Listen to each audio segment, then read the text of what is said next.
The Melty Blood series is no stranger to strange characters.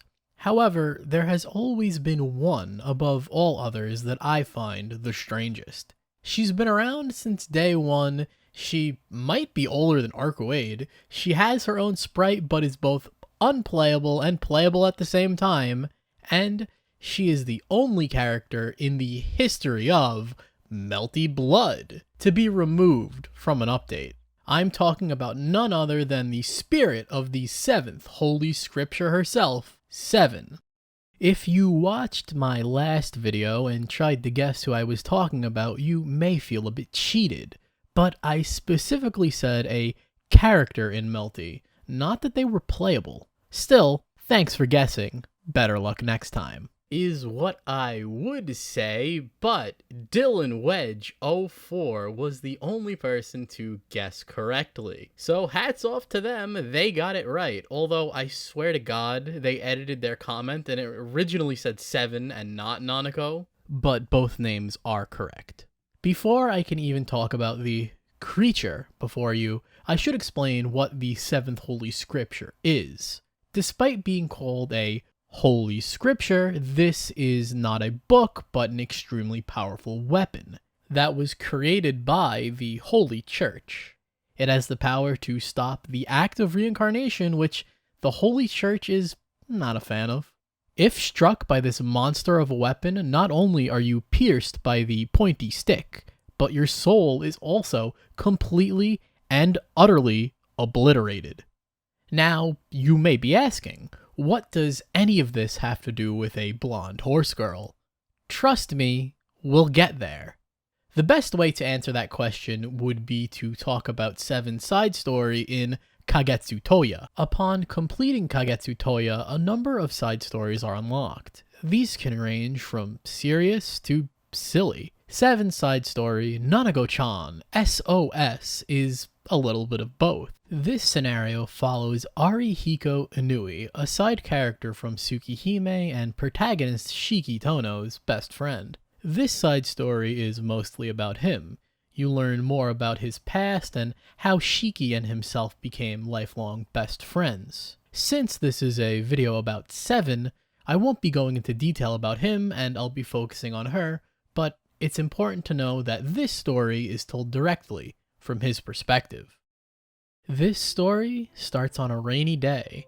On his way home, Arihiko passes by an overflowing river. In the river, he sees a cool metal object, and in the true spirit of finders keepers, he decides to take it home. Getting it home was quite the ordeal. He even accidentally cut himself on a sharp edge, but that doesn't deter Arihiko, and he gets his new find home safe and sound. The next day, he skips school, and with nothing to do, he goes back home. Feeling hungry, Arihiko goes to make some food, but to his dismay, the fridge was half empty. Thankfully, he still has enough ingredients to make some fried rice, and Arihiko's food crisis is solved. Just as one crisis ends, another begins. As he returns to his room, he hears the unmistakable sound of someone rustling around looking for something. Like any sensible person, he assumes some dude just broke into his room. Unlike any sensible person, this doesn't faze Arihiko in the slightest, and he goes to confront the intruder head on. Even if he did prepare, nothing could prepare him for what he was about to see on the other side of his door.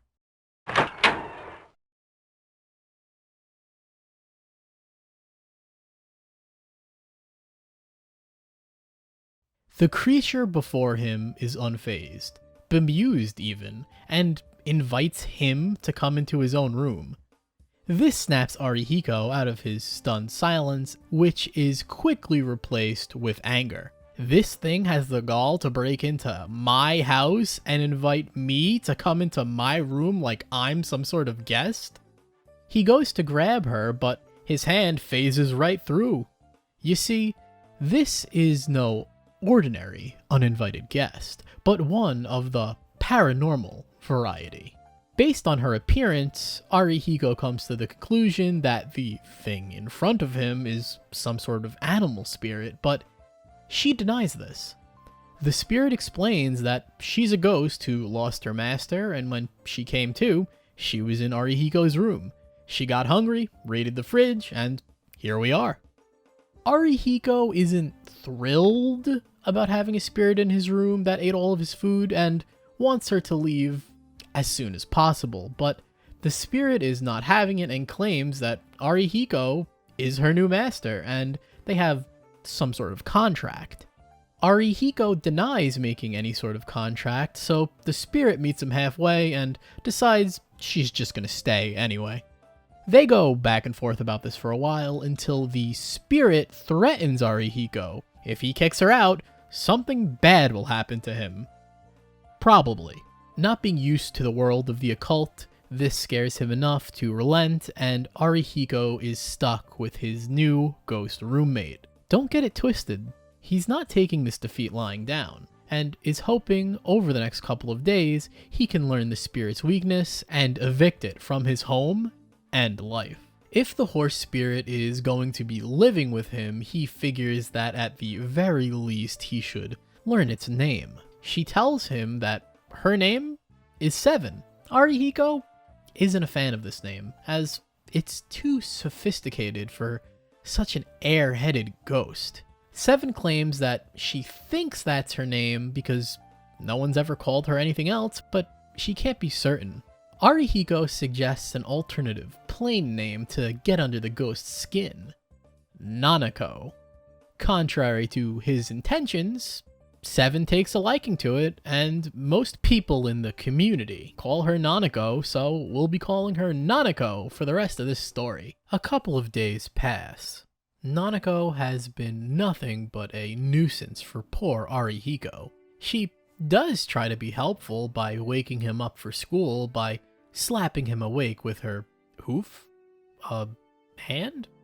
I'm not really sure, but I can assure you that it hurts immensely. She does successfully wake him up for school at 10 a.m., but hey, she's trying her best. Arihiko decides to relax by going to the city, but even then all he can think about is how much of a financial strain Nanako has been on his wallet. A complete financial saturation. She just won't stop eating boxes of whole carrots, but for good reason. Nanako is a spirit of very poor quality. She can't survive outside of the house and requires a constant source of food, usually vegetables. Thinking out loud, he regrets giving Nanako a name. Nanako then appears behind Arihiko. He freaks out for a bit, but it seems only Arihiko can see Nanako. He panics and grabs her hand, oof, and runs into a side alley. On the verge of a nervous breakdown, Arihiko wants to know why and how she was able to leave the house. According to Nanako, their bond is growing stronger, so as long as Arihiko is near, she can now appear. Things just keep getting worse. Nanako assures that she won't need to take any life energy either, since her previous master tied her to a person. Arihiko suggests that if she does have a previous master, she should just go back to them. Nanako is less than enthusiastic about this suggestion. In her own words, she doesn't want to go back to someone so terrifying, and would rather be thrown back into the river. She claims that her master remolded her in various different ways, like the tattoo on her forehead. That was her master's doing. After hearing this, Arihiko is given a sliver of hope, as he's sure Nanako's master, wherever they may be, will come to get her sooner rather than later. Right? The next day, Arihiko goes to get some food, but when he goes to the kitchen and checks the fridge, surprise, surprise, Nanako ate all of the food again. If it wasn't clear, Nanako is a bit of a freeloader that sits around all day, But none of that matters today. Shiki is coming over, and he doesn't want the horse ghost screwing around, so he just shoves her in the closet. Get her out of the way. After a fun afternoon of gaming, Shiki goes home, hopeful that now, with some practice under his belt, he'll finally be able to beat the house's resident gamer. But Arihiko is sure that he'll be crying the next day as he predicts another bitter defeat. Arihiko lets Nanako out, and she's shaken up by the departed guest. How could Arihiko be friends with someone so scary? Someone that radiates death. Like, he shouldn't even be alive. That's simple. When Arihiko was a kid, he had a near-death experience that killed his parents and grandmother right in front of him. From that day forth, his outlook on life and death changed, and he was never the same. But this helped him relate to Shiki when they were kids, which is why the two were able to become such good friends. Again, the story goes into more detail about this, but because we're telling Nanako's story, I'm skimming over it. Moved by Arihiko's openness, Nanako decides to tell Arihiko how she came to be. Nanako is a familiar. A familiar can come from nature or animals. That part is then combined with the soul of a human to create a familiar. Nanako used to be human. She lived in a town like any other person, and was the most beautiful girl in town, but her family was poor and her father exiled. In the forest near the town, there was a unicorn that would grant people's wishes that had recently passed away. The unicorn's horn had turned into a powerful nature spirit, and the Holy Church saw this as an opportunity to create a powerful scripture, but the nature spirit refused to join humans. The only way to get it to comply would be offering a human spirit and combining the two. The human spirit is not in the same league as a nature spirit, so the unicorn spirit absorbed the human spirit but gained the human's knowledge and eventually their values. Arihiko understandably questions how could she ever be okay with being sacrificed, but she assures him that she wasn't a sacrifice and willingly partook in the ritual. She couldn't do much while she was alive and swears up and down that her funeral was the best. The whole town was there and the place was covered head to toe in beautiful flowers. There was one regret though, her mother. For her part in the ritual, Nanako's mother got a large sum of money that would let her live the rest of her days comfortably, but without her daughter, she lost the will to live. Nanako tried to tell her mother that she was fine and she was happy, but she couldn't see her spirit and passed on shortly after the funeral. Nanako became so sad she closed herself off and melded into the nature spirit, never to be heard from again. That was until she got her new devil of a master. They started making all sorts of unnecessary modifications, and she is now appearing in human form to complain about her unjust treatment. If her treatment is really so bad, why not kill her new master? Arihiko questions. Nanako walks things back. First of all, her master can't die, so that's off the table. Second of all, while she's not happy about how rough she's being treated, she still feels like she needs to protect her master because without Nanako at her side, she feels like her master would have it difficult alone. Also, her master is amazing because she was able to get Nanako to materialize in the first place. Plus, in her 1,000 years of being a spirit, her master is the one and only one that ever even bothered to talk to her. Hearing this, Arihiko reaffirms what he thought in that alley. This master will show up sooner rather than later. Arihiko was right on the money because the very next day he would get a knock on the door. It's a blue-haired woman in a suit and shades. He doesn't even need to ask why this mysterious person is here. He goes up to his room to grab the huge piece of scrap from the closet. Nanako tries to protest, but while getting the thing ready, he cleans the blood off of the tip he pricked himself on at the very beginning of the story. This severs the connection between the two, and Nanako disappears. Arihiko, now unimpeded, returns the 7th Holy Scripture to its rightful owner. The agent tries to question Arihiko, but he plays it cool. She nods her head and departs, gun in hand, talking to the thing as she walks away. Arihiko figures that the thing will probably run away again in the future, but hey, that's not his problem. Now his life can finally go back to normal. And that is the story of Nanako/7.